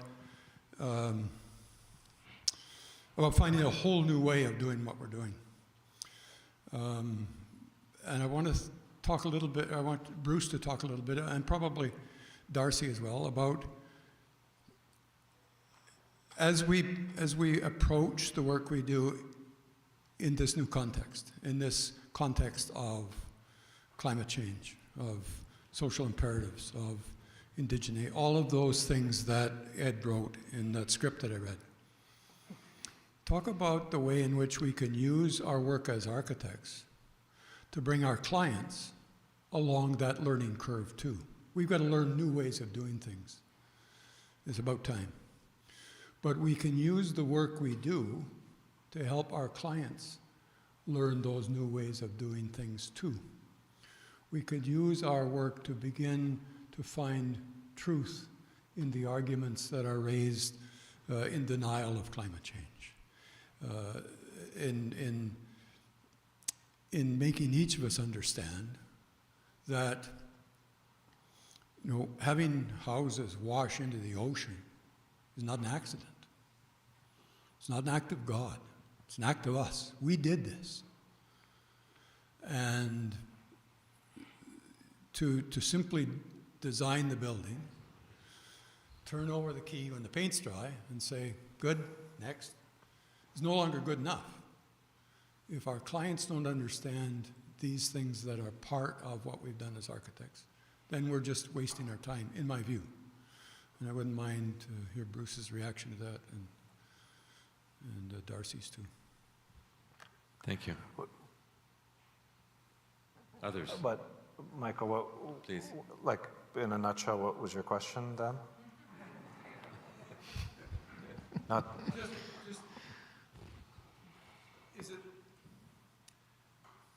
Is it time to use our work to do more than just produce the building, but to be a process by which our clients and our building users come to understand the same imperatives that were part of the process by which we designed that building in the new context, or in the context we're gradually coming to understand is much more important than the old ways of doing things. The things that I learned in third-year design as a Bachelor of Architecture student in 1964. That's the question. It's not a question, it's a comment. Just talk about it.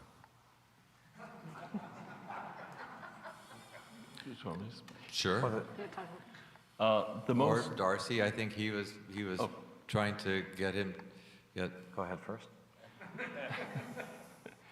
no, what the most, the project that we're doing that is interesting is for the United Church of Canada. And it has to do with creating affordable housing on, they own thousands of sites. It's 35,000 units in smaller developments. It's quite amazing because the land has been paid down the church wants to maintain their relevance and service to their community. The pro forma lowers the profit expectation. The construction is engineered timber that will be manufactured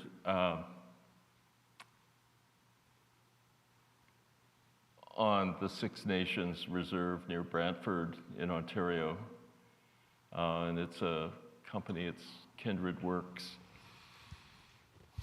And the buildings will be modular, very repetitive, and therefore economical. The exterior material will be, it could be metal, it could be masonry, it could be, you know, some of them may even be corten, who knows? It has to do with the context. But the typologies are very disciplined.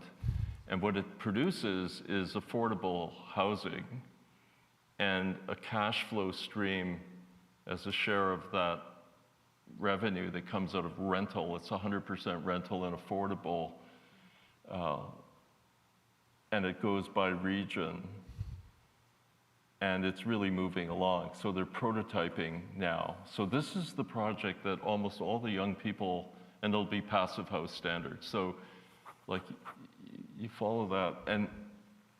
And you know, so this is the project that a lot of energy is going into, because we think it is actually kind of, and it's intersecting with local communities. There's all sorts of job creation, economic participation. That's the kind of project that is, to me, the way forward.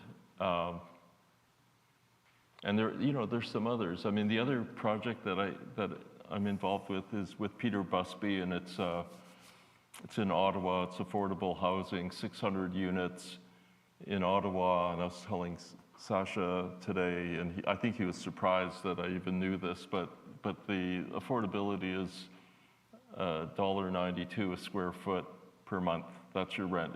If you can produce that in Ottawa, based on Ottawa, it's National Capital Commission land, has City of Ottawa, it's right on Le Britton, it's right on the Pimisi LRT station. You know, Busby, you know, he's very aggressive in terms of sustainability. We're reclaiming heat from a sewer main that goes underneath Wellington Street, which is abandoned, and we're capturing that in our building. All of the, using shark technology, all of the sewage from the building is captured, the heat is captured, you know, it's, you know, so it's like it's a fantastic thing, because we're dovetailing with, you know, two firms. I mean, it's exciting, and it's passive house standards, and, you know, it has huge Indigenous engagement. We're working with two-row architects, Brian Porter and I7, who are doing the engagement. I mean, it's a great project, okay? So those are the kinds of things where I'm saying we're as a firm, we're trying to, you know, we're basically saying, okay, what projects should we really be investing our talent in? That's the discussion today. That's what we're asking ourselves, because we turn away a lot of work. So what are the ones that are really, we think are going to make a difference? So when you have your go or no-go discussion, the criteria for whether you go or do not do something are different today than they used to be. All right. Johanna, please. It's not well-formulated question, but I guess I'm along the same lines about the fuck the excellence part and many of the things that Michael mentioned and what Bruce is talking about. But I do think there's a bigger role than somehow a bigger stake that the profession has to claim. Just looking at, you know, take the housing crisis, which is obviously near to our hearts, but, you know, the fact that less than 4% of the housing stock in Canada is produced for the public sector compared to Northern Europe, that percentage being about 35, like there's no way that, you know, a singular project that we attempt to do here through the private sector is going to solve the housing crisis. And somehow I feel like there's got to be a new criteria for what is it that we're doing and what's relevant and what's of the consequence. And I'm probably preaching to the converted. We all would like to make that change. But I'm just curious from your perspective as to what does it take, and how do we, especially as Canadian architects, reposition what should matter in architecture across the world. Because it feels to me that it's a crisis point. It's not about pretty pictures. It's not about cool design. It's about making a difference, doing something of consequence, doing something that matters. And so how do we shift that? It's a big rock to move. Anyway, thanks. I heard the word Canadian architect. That must be you, Elsa. I think we need a whole other section for Darcy. Why don't you say something? I was pretty young when it was around, but my father-in-law built projects. But if you can't get the federal government or the provincial government to build housing, there used to be a MERB program in BC where doctors and lawyers and people with money that wanted to invest would build apartment buildings, and they would get tax refunds, and they would get income from them. So they were built as investment vehicles. With a change of government, that was canceled, but never has more rental housing in Vancouver been built than under that program. And they're fairly robust. They're still around. I live, you know, almost everyone that's lived in the West End in Vancouver has lived in one. So just a policy change like that, I don't think you need.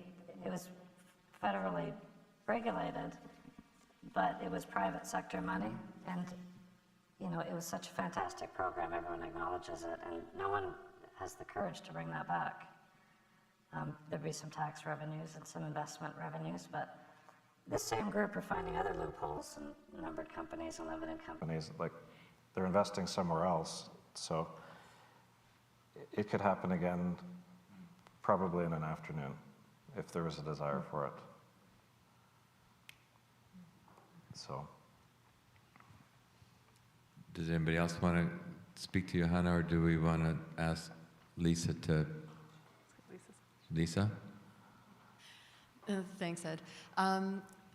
Bruce, listening to your example of the projects that you're working on and the intense collaborations, and I have a feeling that those are representative of some of the collaborations that were involved in the award-winning projects tonight.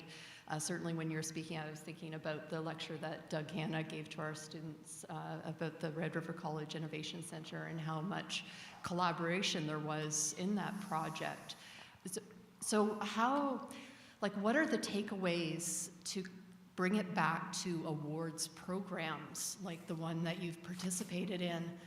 Because I suspect that the amount of text is rather small, that the images are large. I mean, certainly the posters are one version of what you have seen.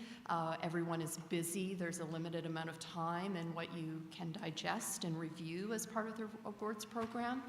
So how like, do we do awards programs with no pictures, for instance? Are there systemic diagrams to show the nature of the collaborations? Do we require 100-year-long versions of the impact of environmental assessments? How can we take this back and to reinvent awards programs, to give agency to the programs so that those programs can help foster better long-term actions? That's great. That's a great question, Lisa, because that's where I would really like to go with the panel too. Well, one small thing that I'm seeing in a lot of awards programs is making energy metrics mandatory as part of the submission. I mean, it's not perfect because often they're projections based on energy models rather than recordings. It really depends on what the requirements province by province and municipality by municipality are in terms of energy reporting. But we've been doing this with the Canadian Architect Awards for the past 2 cycles.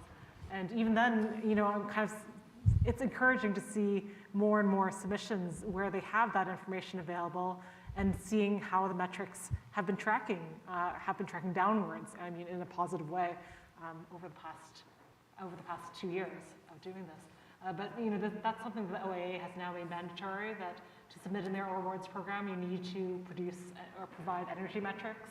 I think the AIA is doing this as well. So that's like, one tiny bit, but at least making that part accountable so that it's based on a number as opposed to just, the possibility that something can be totally greenwashed. But elaborating on Lisa's question, perhaps, it always befuddles me, because this isn't the first time I've been able to work with a jury on these particular awards and others, how we try to arrive at criteria because there's the word excellence and merit. But it escapes us, and even though we try to identify criteria, I think what really is at stake here, we're not looking at building types. Not only should we have criteria or metrics for energy modeling, perhaps we should simply base the awards on particular issues, like metrics. You submit your building, what are the metrics? This is a project for the social good. What is the social good?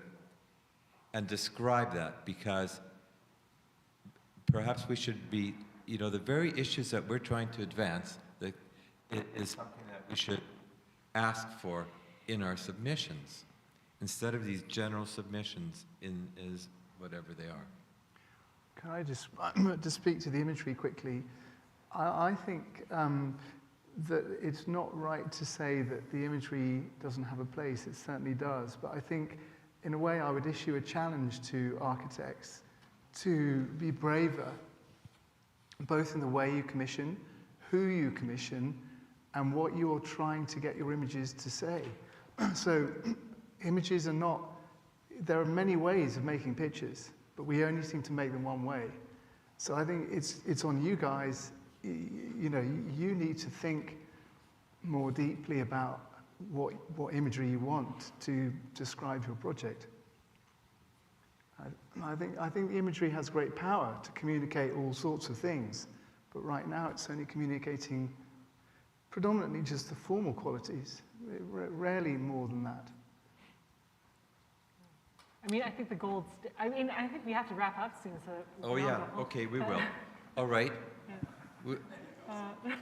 Sorry, folks. I'm just putting it out there. Okay, we're wrapping it up. Well, you know what? We're wrapping up at 9:30 in 6 minutes.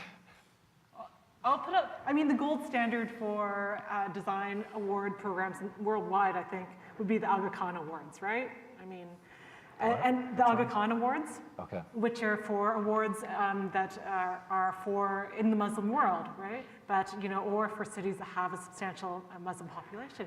And, in that case, they have, the jurors that, shortlist projects, but then they have a whole army of technical jurors who are basically going out to the projects and they perform like a complete assessment. They talk to the users of the building, they research the history of the building, they check out everything on site, and they prepare a report for the master jury. And then I believe that the jury then, possibly has, I don't know if they have another step of actually visiting the projects before they make a final selection. But if you're going to really build an ideal awards program from scratch that, that kind of puts the photography in a bit more of a backseat and foregrounds, the actual social performance and technical performance of the building, and that's how you would do it. I don't know that anybody has the money to do that other than the Aga Khan, Foundation. But yeah. I think, it's fantastic though. It's fantastic, right? But so design doesn't get beat up too much. Why can't it just follow Hollywood and say there's cinematography awards, there's energy efficiency awards, there's the best movie? I think more categories, that's better. Yeah, I agree. Right, I think best editing, best sound editing, best energy efficiency. It shouldn't trump design. And design should still be the best award. Well, that's interesting. Sorry, I'm an audience of one. Let's not take away the... Is somebody speaking? Yes. Do you want to at least sit up?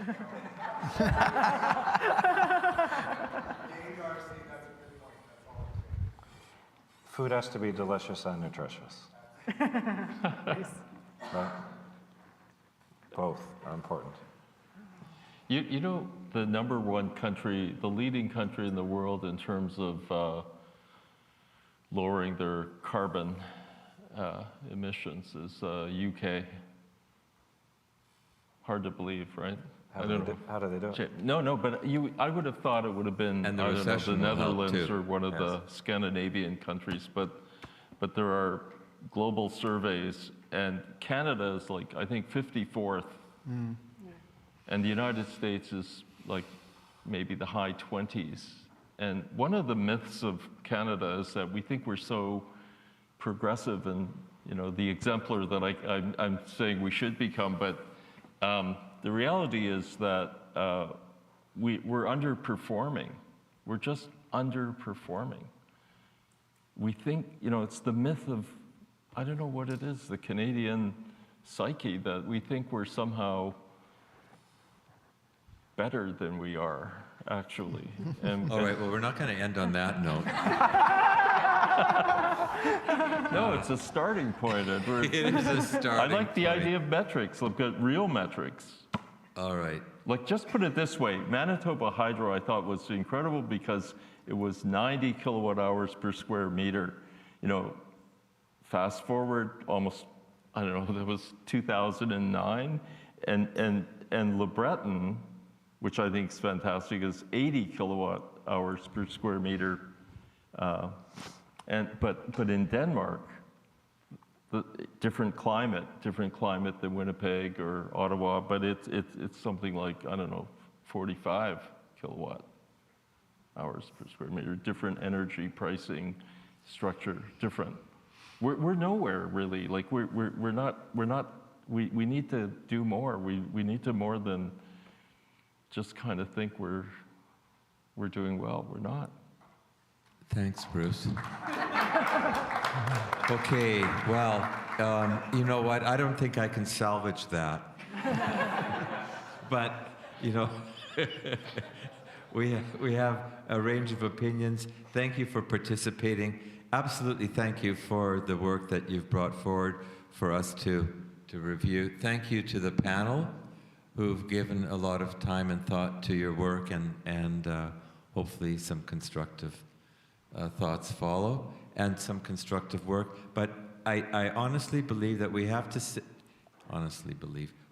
sit down and review what this awards program is about and what we want to privilege, because that is a means forward. That's one tool that we can get on board and show the community and the region what architecture is striving to be about. So, thank you. So we're going to end on that? Yeah. Yeah. Thank you.